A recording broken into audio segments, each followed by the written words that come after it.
Bonjour, bienvenue dans cette nouvelle vidéo. Aujourd'hui, j'aimerais vous parler des guides touristiques. Sont-ils encore utilisés à l'époque de l'internet? Personnellement, pourquoi j'en achète encore? Comment je m'en sers? Je vais m'inspirer d'ailleurs de mon expérience récente en Belgique pour vous dire bien comment encore utiliser de nos jours les livres. Et puis enfin, je vous dirai lesquels je préfère et pourquoi. L'idée étant de vous aider, de vous orienter sur l'achat d'éventuels guides et à quoi ils pourraient vous servir. Alors oui, j'achète encore des livres, j'achète encore des guides à une époque où toutes les informations sont disponibles à portée de clavier. Vous allez me dire pourquoi alors? Eh bien pour une seule raison simple et évidente. Un guide, c'est un excellent résumé de la destination où vous devez vous rendre. Lieu d'intérêt, musée, resto, hébergement. Vous avez un condensé de tout ce qui vous sera utile et nécessaire pour faire un bon voyage. Pour résumer, on va dire que c'est une sorte de préparateur de voyage. Du coup, et moi le premier, je vais économiser des heures de recherche à l'aide de l'achat d'un guide touristique. Pour la Belgique, on s'est beaucoup appuyé sur les livres que nous avons achetés, mais on en reparlera dans mes conseils. Par contre, attention, selon moi, un livre ne doit pas être un préparateur de voyage intégral. Non, parce que les livres ont beaucoup de limites. Alors même si je les utilise et même si je les achète, je ne vais pas être tendre avec ces petits bouquins. Alors déjà, je vais enfoncer une porte ouverte. Il est clair que dans ces livres, on va retrouver tous les gros sites touristiques. On n'a aucune originalité dans ces bouquins. Mais c'est évident, l'objectif est de plaire au plus grand nombre. Et du coup, j'en viens au plus gros défaut de ces livres, c'est qu'ils ne sont pas adaptés à vos goûts, à mes goûts.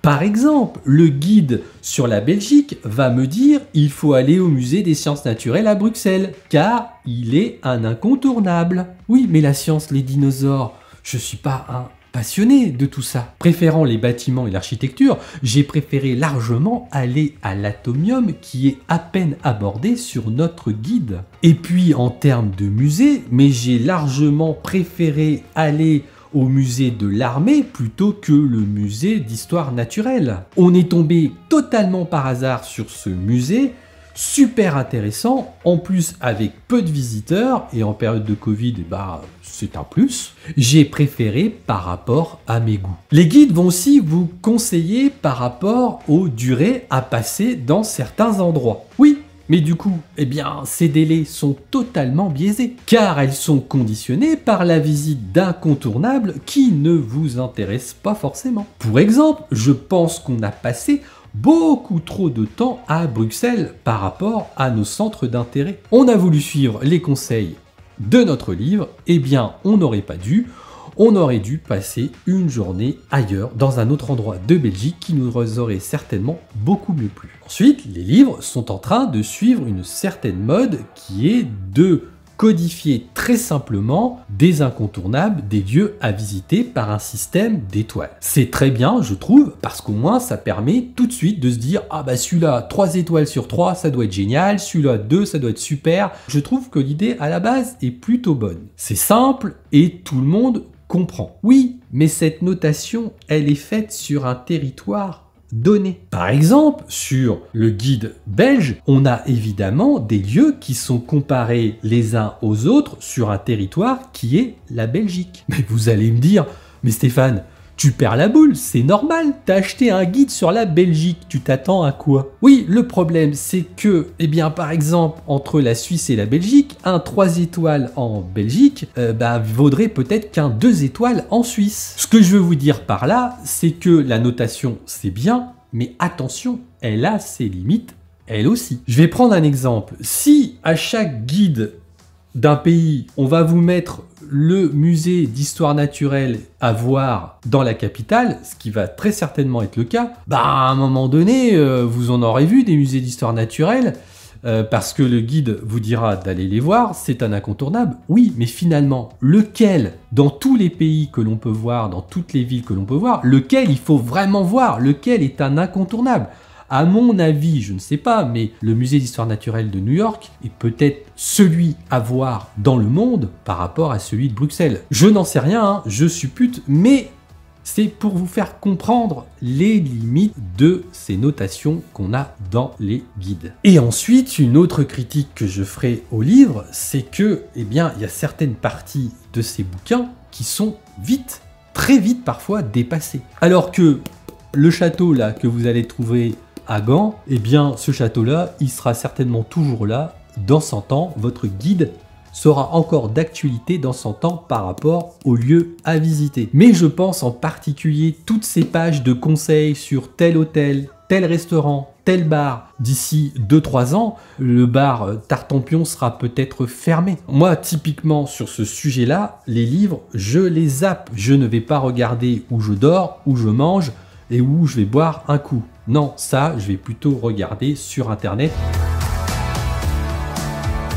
Alors qu'on soit bien d'accord, vous êtes sur une chaîne où la philosophie est un voyage réussi est un voyage que vous avez préparé. Selon moi, vous ne pouvez pas vous reposer totalement sur un guide pour faire un voyage. Malgré tout, j'achète des livres pour préparer mes voyages. Non, je ne suis pas schizophrène. En fait, je vais acheter un livre pour avoir un premier jet de ce qui peut m'intéresser lors de notre séjour. Mais une fois que j'ai fait ça, les livres, je les range jusqu'à mon séjour. Parce qu'après, je vais aller chercher des informations complémentaires à droite, à gauche. Ça fera l'idée certainement d'une autre vidéo un jour. Oui, parce que le livre, le guide, je vais l'emmener avec moi quand même en voyage. Et vous allez me dire, pourquoi? Eh bien, tout simplement, pour imager mon propos, eh bien, il va me servir de roue de secours. En général, quand on est dans un séjour, on regarde toujours la veille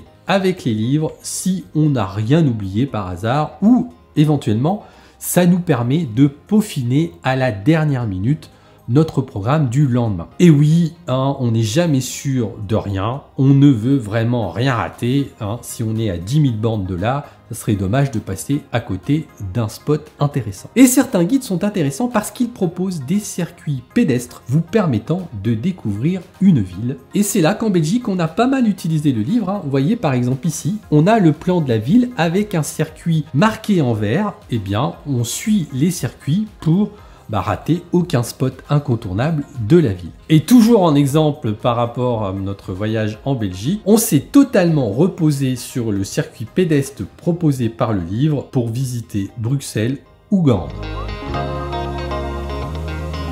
Je voulais revenir sur le choix des livres dans cette vidéo. Pour moi, il est clair qu'à notre époque, un livre avare en photo, mais comment ça peut exister encore à notre époque? Par exemple, ce livre-là, Le Routard 2019 des parcs nationaux américains, pour moi, c'est plus possible à notre époque. Il n'y a pas une seule photo des spots qu'on vous propose. C'est totalement rédhibitoire et c'est pour cette raison, déjà, que je n'achète plus les Routards. Il y en a un qui est plutôt pas mal, c'est le Lonely Planet. Je l'ai acheté pour la Belgique, très imagé, et donc ça, j'apprécie. Il a aussi une classification, alors pas forcément d'étoiles, mais il vous donne les immanquables, et donc c'est à peu près la même chose. Le problème du Lonely Planet, et je pense que les autres sont faits de la même façon, c'est que, je trouve qu'ils sont pas bien structurés. Il faut sans arrêt faire des allers-retours entre le plan, et puis les sites que vous auriez envie de voir. Il est bien, mais pour ma façon de penser, il manque de structuration par rapport à la géographie en fait du pays. Je continue mon tour d'horizon, on va dire que c'est un petit peu le téléachat des guides touristiques. Vous avez aussi les petits futés. Alors, petits futés, pareil, qui sont plutôt copieux en termes d'images, même si en fait il y a pas mal de pubs, mais ils sont plutôt pas mal fait. Il y a aussi des classifications par étoile et comme je vous le disais, ça moi j'aime bien. Alors même critique que pour le Lonely Planet, il est pas bien structuré par rapport à la géographie. Vous avez des lieux, par exemple le Haut-Taravo, le Haut-Aravo, j'aimerais bien une petite carte quelque part assez rapide pour vite situer sur l'île Corse où ça se situe. Et dans la recherche du Graal, celui qui a, on va dire, le meilleur équilibre et celui qui m'apporte le plus, ce sont, eh bien, le guide vert de chez Michelin. Je les trouve plutôt bien faits et je vais vous dire pourquoi. Je vous rassure, je ne suis pas sponsorisé par Michelin. Alors, ce qui est bien avec ce guide, vous allez me dire c'est tout bête. Mais moi, ça me suffit à me combler. Et ça répond à mes attentes. Comme je vous disais que je veux faire un premier jet de mon road trip, par exemple, sur la Belgique, en achetant un livre, et ben là, regardez, vous ouvrez, hop, sur la couverture, derrière, vous avez un plan de la Belgique. Sur ce plan de la Belgique, vous avez différentes régions de la Belgique avec des numéros. Il suffit de se reporter après dans le livre pour voir en détail ce qu'il vous propose. Et si vous avez besoin de revenir au plan, et ben paf, vous revenez au plan, c'est là, c'est tout simple. Et dans ce plan, eh bien, vous avez cette fameuse classification, 1, 2, 3 étoiles. Ici, c'est pas en étoile. Ici, c'est jaune, orange ou rouge. Quand c'est rouge, c'est un incontournable. Eh bien, en un premier coup d'œil, vous avez le trajet de votre road trip. C'est aussi simple que ça.